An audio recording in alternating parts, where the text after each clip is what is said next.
পরিবর্তন হবে। আজ পর্যন্ত আপনি একটা মানুষকে দেখান যে হুজুরের ওই গজলটা শোনার পর একটা মানুষ নামাজ ধরেছে? কেউ দেখাতে পারবেন? একটা গজলে প্রমাণ দেখান যে এই গজলটা শোনার পর ওই মুরব্বী সাহেব দাড়ি ছেড়েছে, একটা প্রমাণ দেখান। গজল দিয়ে জাতির কোনোদিন পরিবর্তন হয়নি, ইনশাল্লাহ পরিবর্তন হবেও না। গজল দিয়ে পরিবর্তন হয় না, হাদিস কোরআন দিয়ে পরিবর্তন করতে হবে। একেবারে নির্ভীক কণ্ঠে মানুষের সামনে বক্তব্য রাখবে যেদিন আপনার হুজুর, সেদিন জাতির উপকার হবে ইনশাআল্লাহ। আপনার হুজুরকে বলে দিতে হবে যেই সমস্ত দোকানে জালসা পাস, যেই সমস্ত জালসার দোকান পাশার বসে, ওই কমিটিতে যত লোক থাকবে, জালসাতে যত লোক ঘোরাঘুরি করবে, তত লোক যত পাপ করবে, জালসার কমিটি একাই তত পাপ করবে। এই কথা আপনার হুজুরকে বলতে হবে। আপনার হুজুরের অন্তরে সাহস নেই, আপনার হুজুর বলতে পারবে না। কেন? আপনার হুজুর যদি কমিটির বিরুদ্ধে বক্তব্য রাখে তাহলে কমিটির লোক আর টাকা দিবে না। কথা একেবারে অক্ষর অক্ষর মিলাবেন, তারপরে ঠিক বলবেন, মনে থাকবে ইনশাল্লাহ। কথা আমার ভুল হলেও ঠিক বলবেন না, কথা যদি মিলে তাহলে ঠিক বলবেন, মনে থাকবে ইনশাল্লাহ। আপনার হুজুরের বিরুদ্ধে আমি কোনদিন বক্তব্য রাখিনি, ইনশাল্লাহ রাখবো না। কেন? হুজুর দিয়ে জাতির উন্নতি হবে, আবার হুজুর দিয়ে জাতির ধ্বংস হবে। হুজুর দিয়ে যেমন জাতির উপকার হয়, হুজুর দিয়ে ঠিক তেমন জাতির ধ্বংস হয়, তার জলজান্ত প্রমাণ গজল। এই বক্তব্য মঞ্চটা হয়ে গেছে এখন গজলের ময়দান, গজলের মঞ্চ, তাই না? বক্তব্যের মঞ্চ এখন হয়ে গেছে গজলের ময়দান। তাই তো মানুষ বক্তব্য দেওয়ার নামে গজল বলে আর সুর করে কেসা কাহিনীতে বক্তব্য চালায়, অথচ একটা হাদিস কোরআন নেই, একটা কোরআনের অর্থ নেই যে কোরআনের অর্থ শুনে জাতি মুখস্থ রাখবে, একটা হাদিস বলে বাংলা অনুবাদটা মনে রাখবে, এরকম বক্তব্য আপনার হুজুরের নেই। তাই আপনার হুজুরকে আমি প্রতিদিন বলি, যেখানে দেখা হয় যে হুজুর আপনি গজল বন্ধ করেন, তাহলে হয়তো বা ইনশাআল্লাহ জাতির উপকার হবে, আপনার উপকার হবে। যাই হোক, আমি বলতে চাইছিলাম দোকান আজকে নেই, তো আমি যে কত খুশি, আলহামদুলিল্লাহ, অত্যন্ত খুশি। আমি আর শাহিনুর ভাই একদিন আলোচনা করছিলাম যে আমরা যে এইভাবে দোকানের বিরুদ্ধে বক্তব্য রাখছি, মানুষ পরিবর্তন হবে কি? তো শাহিনুর ভাই বললেন হবে ইনশাআল্লাহ, দেখবেন হতে পারে। তার এটা একটা প্রমাণ। আর একটা ইটাহারে জালসায় গিয়েছিলাম, ওদের কোনো দোকানই বসেনি ইটাহারে। তো যাই হোক, ইনশাআল্লাহ মানুষ পরিবর্তন হয়েছে, বুঝতে শিখেছে, ইনশাআল্লাহ আরো পরিবর্তন হবে ইনশাআল্লাহ। ইনশাআল্লাহ আল্লাহ তুমি জালসার কমিটিদেরকে কবুল করে নাও, সকলে বলি আমিন। আল্লাহ তুমি যারা জালসা করেছে তাদের এই নিয়তকে কবুল করে নাও, সকলে বলি আমিন। সম্মানিত দিনী ভাই, আজকে আমরা হাদিস কোরআন পেশ করেছি, জাহান্নাম থেকে বাঁচার উপায়। এই বিষয় নিয়ে গুরুত্বপূর্ণ তত্ত্ববহল বিবরণের চেষ্টা করব ইনশাআল্লাহ। সম্মানিত উপস্থিতি, একটু আমার কথায় ধ্যান দিবেন, আমার দিকে এক খেলে চেয়ে থাকবেন, নইলে আয়াত এবং হাদিসের অর্থ বুঝতে পারবেন না।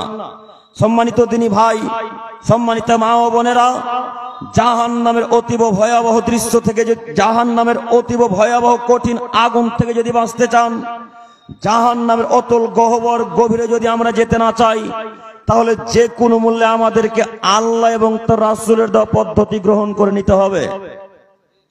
আমরা যদি জাহান্নামের আগুন থেকে বাঁচতে চাই, যদি আমরা মনে করি কিয়ামতের মাঠে বেঁচে যাব, আমরা যদি চাই যে কবর আযাব থেকে বেঁচে থাকবো, তাহলে আমাদেরকে যে কোনো মূল্যে আমাদেরকে আল্লাহ এবং তার রাসূলের দেওয়া পদ্ধতি গ্রহণ করে নিতে হবে, নচেত বাঁচার আর কোনো পথ নেই। আল্লাহ এবং তার রাসূলের দেওয়া পদ্ধতি ব্যতীত যদি অন্য কোনো মানুষ অন্য কোনো পদ্ধতি অবলম্বন করে, তাহলে তার ফলাফল জাহান্নাম, তাহলে তার ফলাফল জাহান্নাম, তাহলে তার ফলাফল জাহান্নাম। অতএব আমি আপনাদের অনুরোধ করে বলতে চাইছি, আপনারা প্রায় সবাই শিক্ষিত মানুষ, আপনাদের সবারই জ্ঞান আছে। এই জ্ঞান এতটুকু যদি থাকে, আমি আব্দুল করিম আমিনুল ইসলাম যতক্ষণ বক্তব্য রাখবো, আমার বক্তব্য যদি হাদিস কোরআনের সাথে মিলে তাহলে মানবেন, হাদিস কোরআনের সাথে যদি আমার বক্তব্য না মিলে তাহলে ছুঁড়ে ফেলে দিবেন ইনশাআল্লাহ। আমার হাদিস কোরআন ব্যতীত অন্য কথা আপনাদেরকে মানতে হবে না। আমিও চাই যে আপনাদের মাঝে যতক্ষণ থাকবো ততক্ষণ পর্যন্ত হাদিস কোরআন দিয়ে বক্তব্য রাখবো ইনশাআল্লাহ। সম্মানিত দিনী ভাই, বলছিলাম জাহান্নাম থেকে বড় বাঁচার উপায় হচ্ছে যে কোনো মূল্যে শয়তানি কাজকর্ম থেকে বিরত থাকা লাগবে। জাহান্নাম থেকে যদি আমরা বাঁচতে চাই তাহলে আমাদেরকে যে কোনো মূল্যে শয়তানি কাজকর্ম থেকে বিরত থাকা লাগবে। আব্দুল করিম ভাই, শয়তানি কাজকর্ম কি, কিভাবে আমরা শয়তান থেকে বাঁচবো, কিভাবে আমরা জাহান্নাম থেকে বাঁচবো, এটা একটু বলে যান। সম্মানিত দিনী ভাই এবং একটু আমার দিকে তাকান। যদি আমরা শয়তানি কাজকর্ম থেকে বিরত থাকতে চাই তাহলে আমাদেরকে যে কোনো মূল্যে হারাম উপার্জন থেকে বিরত থাকতে হবে। যে কোনো মূল্যে হারাম উপার্জন থেকে বিরত থাকতে হবে, তাহলে আমরা শয়তানি কাজকর্ম থেকে বিরত থাকতে পারবো এবং জাহান্নাম থেকেও বিরত থাকতে পারবো। একটা হাদিস মনে রাখবেন, আবু বকর সিদ্দিক রাদিয়াল্লাহু তাআলা আনহু থেকে বর্ণিত, তিনি বলেন রাসূলুল্লাহ সাল্লাল্লাহু আলাইহি ওয়াসাল্লাম বলেছেন, লা ইয়াদখুলুল জান্নাতা জাসাদুন গুযিয়া বিল হারাম। ওই দেহ জান্নাতে যাবে না যেই দেহ হারাম মালে তৈরি। ওই দেহ জান্নাতে যাবে না যেই দেহ হারাম মালে তৈরি। ওই দেহ জান্নাতে যাবে না যেই দেহ হারাম মালে তৈরি। এই হাদিসকে সামনে রেখে এবার আপনাকে বলতে চাইছি, দেহ যদি এতটুকু হারাম দিয়ে তৈরি হয় তাহলে ওই দেহ জান্নাতে যাবে না। এই পুরো শরীরটা, এই 10টা হাতের আঙুল, 10টা পায়ের আঙুল, মাথা, চক্ষু, 2 কান, এত কিছুর মধ্যে যদি কোনো একটা জিনিস হারাম খাদ্য দিয়ে তৈরি হয়, হারাম টাকার উপার্জন দিয়ে যদি তৈরি হয়, তাহলে ওই দেহ, ওই কান, ওই চক্ষু, ওই হাত, ওই পা জান্নাতে যাবে না। এবার একটা কথা বলেন, আমি টাকা উপার্জন করেছি 10 টাকা, 10 টাকা উপার্জন করে আমি কিনে নিয়ে এসেছি আলু অর্ধ কিলো, অর্থাৎ 500 গ্রাম। 500 গ্রাম আলু কিনে নিয়ে এসেছি। ওই 500 গ্রাম আলুর মধ্যে 2-1 পিস আলু আমি আব্দুল করিম বিন আমিনুল ইসলাম খেয়েছি। এবার বলেন, এই 10 গ্রাম বা 2-1 পিস আলু যেটা পান করে খেয়েছি, এই 10 গ্রাম আলুকে শুধু ডান হাতে ঢুকেছে না পুরো শরীরে গেছে? কোথায়? পুরো শরীরে গেছে। তাহলে এই 1 পিস হারাম আলু খাওয়ার কারণে পুরো শরীর এখন জান্নাতে যাবে না। এবার আপনাকে বলি, আপনি হয়তো বলতে চাইছেন আব্দুল করিম ভাই, আমি হারাম টাকার শুধু জুতা পরি বা এই মোজা পরি, আমার পা শুধু জাহান্নামে যাবে, আমার দেহ জাহান্নামে যাবে না। তাহলে এই কথা মাথায় রাখবেন। গ্রামীয় ভাষায় একটা ভাষা লেখা হয়, গ্রামীয় ভাষায় একটা মা ও বোনেরা কথা বলে যে কান টানলে মাথা আসে। হ্যাঁ, কান টানলে মাথা আসে। এবার আপনি বলেন, যদি এই টাকনু থেকে নিচু দিকটাকে জাহান্নামে রেখে দেওয়া হয় তাহলে শরীর কোথায় থাকবে? যে শরীরটা কি জাহান্নামের বাইরে থাকবে না পা আর শরীর একই সাথে যুক্ত? পা যদি জাহান্নামে যায় তাহলে আব্দুল করিমের মাথা থেকে, চোখ থেকে, যা কিছু আছে দেহতে, পুরো শরীরটাই কোথায় যাবে? জাহান্নামে যাবে। আপনারা আমার কথা কি বুঝতে পারছেন? পুরো শরীরটা এখন কোথায় যাবে? জাহান্নামে। আবু বকর সিদ্দিক রাদিয়াল্লাহু তাআলা আনহু তিনি বর্ণনা করছেন আল্লাহ রাসূলের কাছ থেকে। এই হাদিসকে সামনে রেখে আপনাদেরকে আবারও বলতে চাইছি, উপার্জন 10 টাকা করব, 10,000 টাকা নয়। উপার্জন 10 টাকা করব, 10,000 টাকা নয়। 10 টাকা উপার্জন করে জান্নাত কিনতে চাই, 10,000 টাকা উপার্জন করে জাহান্নাম কিনতে চাই না। 10 টাকা উপার্জন করে জান্নাত কিনবো ইনশাআল্লাহ। 10,000 টাকা দিনে উপার্জন করে জান্নাতে যাব না, জাহান্নামে যাব না। একটা কথা আপনাকে বলি, এই হাদিসকে এবার আপনি মনে রাখেন যে হাদিস যদি আমার জীবনে, আমার ব্রেনে যদি কিয়ামত পর্যন্ত থাকে তাহলে আমার দ্বারা তার হারাম কাজ করা সম্ভব হবে না। কিন্তু বড় দুঃখের বিষয়, এই হাদিস মনে রাখবে কজন? কেউ তো হাদিস মনে রাখতে পারে না। হাদিস মনে রাখার সম্ভব এদের পক্ষে হয় না, এদের গজল মনে রাখা খুব সম্ভব হয়। একটা মানুষের হাত তুলে, কাউকে হাত তুলতে বলেন যে এখানে কার কয়টা গজল মুখস্থ আছে, আশা করি এখানে 10 জন মানুষের হাত উঠবে। 10 জনের বেশি উঠবে যে আমার এই গজলটা মুখস্থ আছে। এই শ্রোতাদেরকে একজনকে বলেন যে হাদিস কার কয়টা মুখস্থ আছে, হয়তো 1 থেকে 2 জনের হাত উঠবে, তালবিলিম ব্যতীত। তালবিল ভাইরা ব্যতীত। কজনের হাদিস মুখস্থ থাকে, হাদিস মুখস্থ করে প্রয়োজন মনে করে না, আল্লাহ রসুলকে এনারা প্রাধান্য দেয় না। তবে যারা দায়িত্বশীল মানুষ তাদের দৃষ্টি আকর্ষণ করে আপনাকে বলি, এই হাদিস মাথায় রাখবেন। আপনি হালাল খাদ্য খাওয়ার চেষ্টা করবেন, যে কোনো মূল্যে হারাম উপার্জন করবেন না। বড় দুঃখের বিষয়, যিনারা দায়িত্বে আছে, যিনারা দায়িত্বশীল মানুষ, তারাই হারাম কাজে লিপ্ত, তারাই হারাম খাদ্য বেশি খায়, হারাম খাদ্য তিনারাই বেশি খায় যিনারা দায়িত্বে আছেন।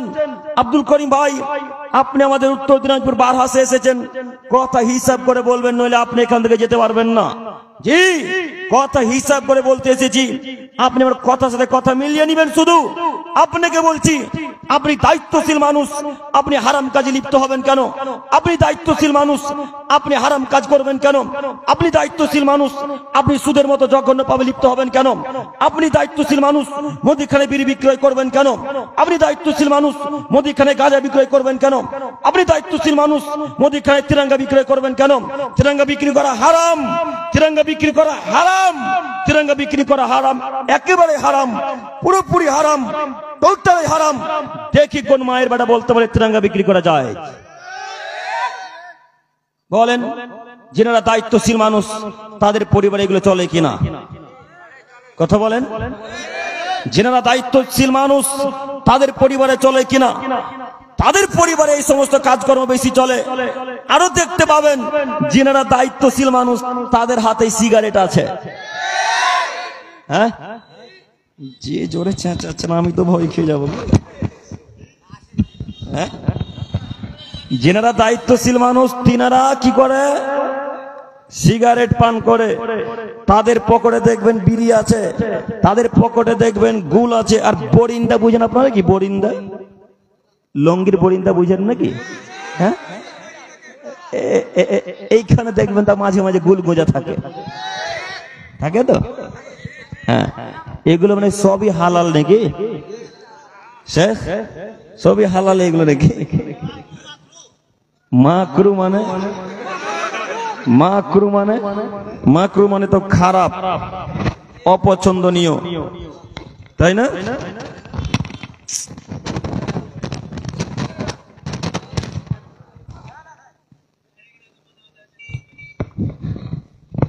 একটু আমার দিকে তাকান। এবার আমি যেটা বলতে চাইছি, যারা দায়িত্বশীল মানুষ তাদের দৃষ্টি আকর্ষণ করে বলি, আপনি দায়িত্বশীল মানুষ, আপনি পরিবর্তন হন, তাহলে সমাজ পরিবর্তন হবে ইনশাআল্লাহ। আপনি দায়িত্বশীল মানুষ, আপনি পরিবর্তন হন, তাহলে সমাজ পরিবর্তন হবে ইনশাআল্লাহ।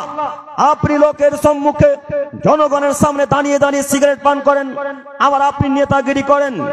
আপনি জনসমাজের সামনে দাঁড়িয়ে দাঁড়িয়ে দাঁড়িয়ে বিড়ি পান করেন, আবার আপনি নেতাগিরি করেন। আপনার দ্বারা সমাজ পরিবর্তন হবে না, আপনার দ্বারা সমাজ পরিবর্তন হবে না। কেন? সমাজ পরিবর্তন করতে লাগে নিজেকে পরিবর্তন আনতে হয়। সমাজ যদি পরিবর্তন করতে চান তাহলে আগে নিজেকে পরিবর্তন হতে হবে যে কোনো মূল্যে। যিনারা দায়িত্বশীল মানুষ তিনারাই যদি এরকম ভাবে হারাম খাদ্য খায়, তাহলে তো গ্রামের লোক পান করবে, খাবেই, তাই না? মা ও বোনের একটা কথা বলে দেখবেন গ্রাম্য ভাষায়, যে শাশুড়ি যদি দাঁড়িয়ে পেচ্ছাপ করে আইগিনাতে, আইগিনা বুঝেন কি? আইগিনা বুঝেন কি? মানে আমাদের ভাষার আপনাদের ভাষা সব একই নাকি? ও, তাহলে অসুবিধা নেই। শাশুড়ি যদি আইগিনাতে দাঁড়িয়ে দাঁড়িয়ে পেচ্ছাপ করে, আর বৌমারা যদি জানলা দিয়ে দেখে নেয় রাতের বেলায়, তাহলে সকালবেলায় দেখবেন ওই বৌমারা ঘুরে ঘুরে আইগিনাতে পেচ্ছাপ করছে। কথার অর্থ কিছু বুঝলেন কি? কি বুঝলেন? কথার অর্থ হচ্ছে দায়িত্বশীল যদি খারাপ কাজকর্ম করে, ওর আন্ডারে ওর নিচে যত মানুষ থাকবে তার থেকে আরো লক্ষ কোটি গুণ খারাপ কাজ করার চেষ্টা করবে, তাই না? এই জন্য বলতে চাইছি, যারা দায়িত্বশীল মানুষ তাদেরকে আগে পরিবর্তন হতে হবে যে কোনো মূল্যে। বড় দুঃখের বিষয়, দায়িত্বশীল তাদেরকে আমাদের সমাজে লোকেরা করে যারা হারামখোর, যারা গাঁজাখোর। আমাদের সমাজের লোক বড় মূর্খ, দায়িত্বশীল তাদেরকে করে যাদের মুখে দাঁড়িয়ে নেই তাদেরকে দায়িত্বশীল বানায়। সমাজের লোক বড় মূর্খ, যাদের প্যান্ট তারা নাকি ক্যাশিয়ার, তারা নাকি সভাপতি। আশ্চর্য লাগে, দায়িত্বশীল এদেরকে তো দেওয়া যাবে না। দায়িত্ব নিয়ে এরা পাওয়া হকদার নয়, এরা দায়িত্ব যারা আল্লাহ এবং তার রাসূলের বিধান